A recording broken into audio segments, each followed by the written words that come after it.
The moment I stepped off the plane at JFK, I already knew something was wrong. It wasn't the silence from my fiancé. Ryan had always been inconsistent with his texts, and after 3 weeks in Singapore overseeing the Meridian Tower project, I had learned to stop counting on immediate replies. What told me something was wrong was my sister. Diane had texted me 14 times in the past 48 hours, cheerful, breezy messages about dinner plans and whether I wanted her to pick me up from the airport. And not once had she mentioned Ryan. Not once.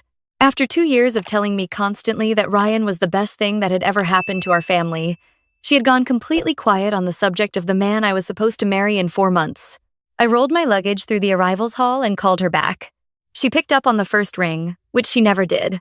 "Maya, you landed. How was the flight?" "Long," I said. "Diane, is everything okay?" There was a pause. Just half a second, barely long enough to notice. But I noticed. "Everything is great," she said. "Actually, listen, don't take a cab. Come to Mom and Dad's. We're all here. We want to celebrate you being home." I stood in the middle of the terminal, people streaming around me with their suitcases and their reunions, and I felt something cold settle in my chest. My father had been gone for 2 years. The house she was calling Mom and Dad's was technically mine now, held in trust with my mother until I turned 32, per the terms of his estate. My father had built Hartwell Property Group from nothing, 15 years of commercial real estate development, and when he died, he left controlling interest to me, with my mother holding a smaller stake and Diane receiving a buyout she had already spent. I had never once resented Diane for that arrangement. My father had made his reasons clear while he was alive. I was the one who had followed him into the business, studied architecture, worked alongside him for 6 years before he got sick. Diane had never wanted any part of it. Or so I had thought. I took a cab to the house. They were all in the living room when I walked in. My mother on the couch looking like she hadn't slept. Diane standing by the fireplace in a dress I had never seen before, and Ryan sitting in my father's chair. My father's chair. Ryan stood when he saw me. He was wearing a suit, which he almost never did on weekends. He had his hands in his pockets and a look on his face I could not immediately name. It took me a moment to identify it because I had never seen it directed at me before. It was pity. "Maya," he said, "I think we need to talk." I looked at Diane. She had her left hand pressed flat against her thigh, fingers curled slightly inward. It was a gesture I recognized from childhood. She used to do it when she was hiding something she didn't want me to see. "Show me your hand," I said. She blinked. "What?" "Your left hand, Diane." "Show it to me." She unfolded her fingers slowly, and there it was. My grandmother's ring, the one Ryan had proposed to me with, the one that had sat on my finger for 22 months until I had taken it off for the Singapore trip because I didn't want to risk losing it overseas. I had left it in the small ceramic dish on my nightstand, in the bedroom of the house that was mine. The ring was on my sister's finger. I didn't cry. I didn't scream. I stood in the doorway of my childhood home with my carry-on still in my hand, and I felt something happen to me that I can only describe as a door closing very quietly inside my chest. Whatever came next, I understood that I was on my own. "We got married 3 days ago," Ryan said. "I know this is a shock, but I need you to understand things between us had been wrong for a long time. You were always working, always traveling. I felt like I was at the bottom of your priority list. We were planning a wedding," I said. My voice came out perfectly level, which surprised me. "I know. But Diane and I, what we have is different. It happened fast, but it's real." I looked at my mother. She was staring at her hands. "Mom," I said. She looked up and her eyes were wet. "Sweetheart." I tried to stop them. "I want you to know that." But Ryan said that if I interfered, he would contest the estate arrangement. He said he had found documentation that your father's will had procedural errors and that he was entitled to challenge it on Diane's behalf. The room went very still. I looked at Ryan, then really looked at him, and I saw it. Not love, not guilt. Calculation. The same expression I had seen him wear in business meetings when he was positioning himself before asking for something. Ryan was a financial consultant.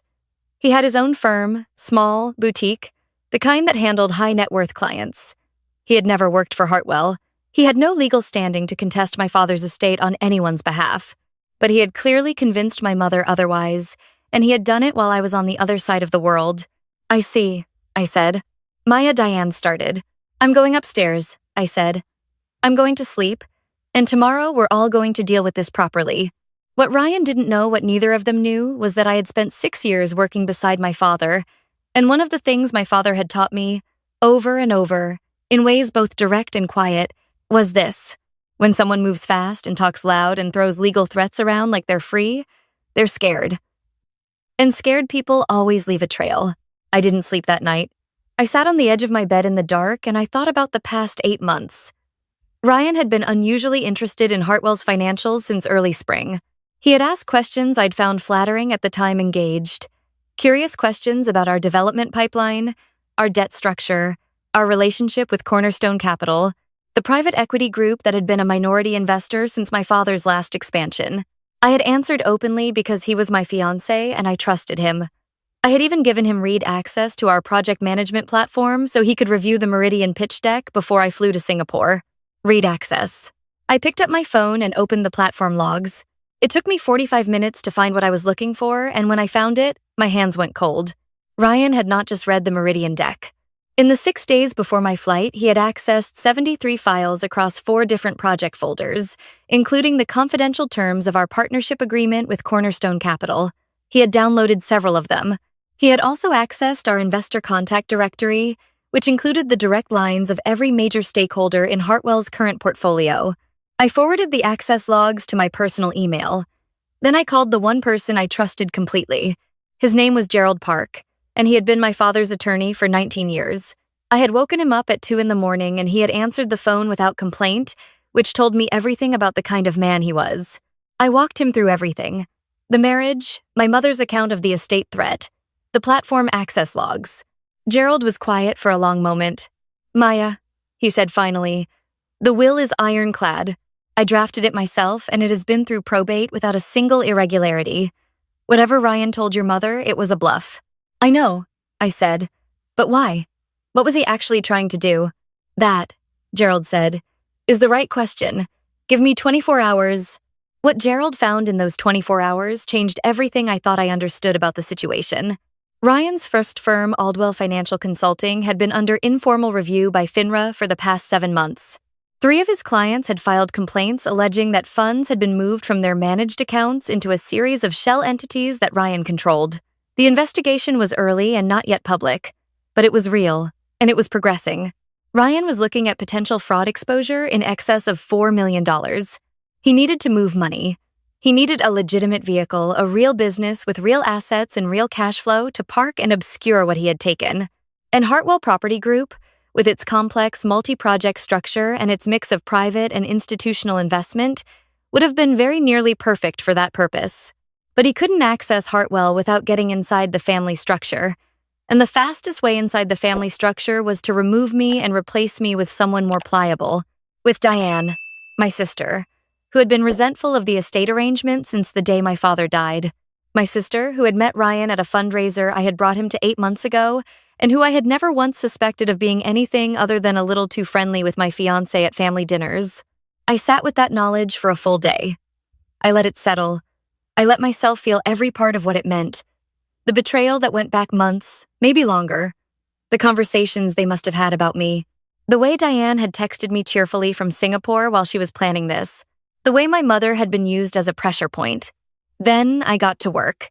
Gerald filed an emergency petition to freeze any potential claims against the estate, establishing a clear legal record that the will had no procedural vulnerabilities. That closed the threat Ryan had used against my mother before he could formalize it.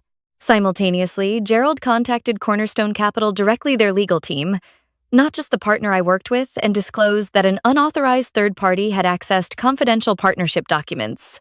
Cornerstone's response was swift and serious. They had their own legal obligations around document security, and they were not pleased. The platform access logs, combined with a forensic review that Gerald arranged through a certified digital evidence firm, established a clear record of what Ryan had accessed and when. This was not hacked evidence. This was our own platform, our own logs, accessed by someone using credentials that had been revoked the morning after I returned. Entirely admissible. Entirely damning. What I did not do, and this was Gerald's very firm advice, was confront Ryan directly. We did not tip our hand. We did not threaten. We did not post anything online or call anyone outside the circle of people who needed to know. We built the record quietly and we handed it to the right people. The right people, in this case, included the FINRA investigation team, who were very interested to learn that one of their subjects had recently entered into a marriage that appeared designed to give him access to a private real estate firm's financial infrastructure. Gerald made that introduction through proper channels. 3 weeks after I came home from Singapore, Ryan was formally notified that he was the subject of a securities fraud investigation. 6 weeks after that, Cornerstone Capital withdrew from a joint venture. Ryan's firm had been attempting to leverage a deal that would have given Aldwell Financial a thin veneer of legitimacy at exactly the moment he needed it. Without that deal, the shell structure started to unravel faster than he could manage. He called me once during that period. I let it go to voicemail. He said he had made a terrible mistake. He said Diane had pushed him toward it. He said he had always loved me. I listened to the message once and then I deleted it, because a man explaining why his mistakes were actually someone else's fault is not a man who has learned anything at all. Diane called too. Her message was shorter. She said she was sorry, and she cried, and she said she hadn't understood what Ryan was actually planning, that she had genuinely believed he loved her, that she hadn't known about the FINRA investigation, that she had been used just like everyone else. That one was harder to delete. Not because I believed her entirely, but because I believed her partially, and partial belief is its own kind of grief. The truth, as best as I could reconstruct it, was this. Diane had known Ryan wanted access to Hartwell. She had known the marriage was partly transactional, but I don't think she had understood the full scope of the fraud, and I don't think she had understood that Ryan had chosen her specifically because she was the one person in the family who could be leveraged by resentment. He had found the crack in our foundation, and he had wedged himself into it with precision. That didn't absolve her. She had still put on my grandmother's ring. She had still let my mother be threatened. She had still stood in my father's house and looked at me with an expression she probably thought was compassion. But it did make the situation more complicated than pure villain and pure victim. And I have never been someone who could make peace with a story that was cleaner than the truth. What happened to Ryan happened slowly and then all at once, the way these things tend to go. FINRA referred the case to the Department of Justice. 2 of his larger clients cooperated with investigators in exchange for civil settlements. The shell entities were traced and documented with a thoroughness that Ryan had clearly not anticipated when he'd constructed them. He was smart, but he had been operating under the assumption that no one would look hard enough, and that assumption had been wrong. He was indicted on 7 counts of wire fraud and 2 counts of securities fraud. He was released on bail, but his firm was shuttered within a week of the indictment. The marriage to Diane entered into while Ryan was already under investigation, in a way that could be argued served a fraudulent purpose, became a complication he did not need. Their marriage was annulled 8 weeks after it had begun. I was not present for any of that process. I had said everything I needed to say through Gerald and through the documents, and I had no interest in watching Ryan's consequences arrive. Watching would have meant continuing to organize my life around what he had done, and I was finished with that. I was in the middle of my father's company. That was where I needed to be. The Meridian Tower project in Singapore closed successfully. I had managed it remotely through the worst weeks of all of this, which is something I am quietly proud of. Cornerstone Capital, after the initial alarm about the document breach had settled, actually deepened their relationship with Hartwell rather than pulling back. I think they respected how the situation had been handled. Gerald told me that their managing partner had specifically noted that I had gone to the proper authorities rather than trying to manage it privately, which had protected everyone involved. That felt like my father's lesson, delivered through unexpected channels. My mother and I had a long conversation about 3 months after I came home. It happened in her kitchen on a Sunday morning, over coffee that neither of us was really drinking. And it was the kind of conversation that only works if both people are willing to say things that are uncomfortable. She told me she had been afraid of Ryan's legal threats, yes, but also of Diane's unhappiness, which she had been carrying for years without knowing how to address it. She had believed that if she could just keep the peace, things would resolve themselves. She had let that belief override her judgment at a moment when I needed her not to. I told her I understood that. I also told her that understanding it did not mean it hadn't hurt me, and that I needed her to know both things at once. She cried. I held her hand across the kitchen table, and we sat with the imperfect truth of our family for a long time. Diane and I have not spoken directly since the annulment. I am not ready for that, and I think she knows it. What I will say is that I have not written the end of that chapter yet. There may come a time when I am ready to understand her choices more fully than I can right now. There may not. I am allowing myself not to know. What I know is this. I am 31 years old, and I am running the company my father built. I am in the middle of 2 new development projects, one in Nashville and one in Phoenix, and both of them are moving well. I have Gerald, who is more than my father's attorney. He is something closer to an uncle. I have a small circle of friends who showed up during the worst months without being asked. I have my father's office, which still has the same framed architectural sketches he put on the walls in 2009. And sometimes, when I'm working late and the building is quiet, I talk to him the way you talk to someone you loved who is not there anymore. I do not have a new person I am seeing. I have been asked about this, gently, by people who care about me, and my answer is always the same. I am not opposed to the idea. I am simply not in a hurry. I spent 2 years building a life alongside someone I thought I knew, and what I need right now is to know myself clearly before I invite another person to know me. That does not feel like a loss. It feels like something I am choosing deliberately, which is different from how I have moved through most of my adult life.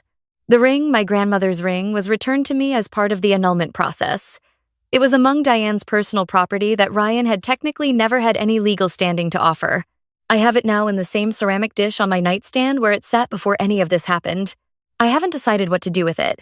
Some days I think I will have it changed into something that is mine alone, without the shape of anyone else's story on it. Some days I think my grandmother would have wanted it to travel forward, unchanged, through whatever comes next. I am not in a hurry to decide that either. My father used to say that the most important contracts are not the ones you sign, they are the ones you make with yourself about what you will and will not accept from the world. He meant it as business advice. I have come to understand that it applies to everything. I accepted someone who was counting on me not to look closely enough. I accepted a family dynamic where my sister's unhappiness was managed instead of addressed. I accepted the idea that love was something you maintained by being agreeable and available, and that a man who was good in the easy moments was therefore good entirely. I will not accept those things again. Not because I am bitter. I am genuinely not bitter, which still surprises me, but because I have learned to see the difference between the version of peace that comes from keeping your eyes open and the version that comes from keeping them closed. Only one of those is real. The Meridian Tower opens next spring. It will be the largest project Hartwell has ever completed. There will be a small plaque in the lobby. It was the client's idea, and I agreed to it, that reads in part as a tribute to Thomas Hartwell, who believed that the structures we build outlast the complications that surround the building. I think my father would find that overly formal. I think he would also be pleased.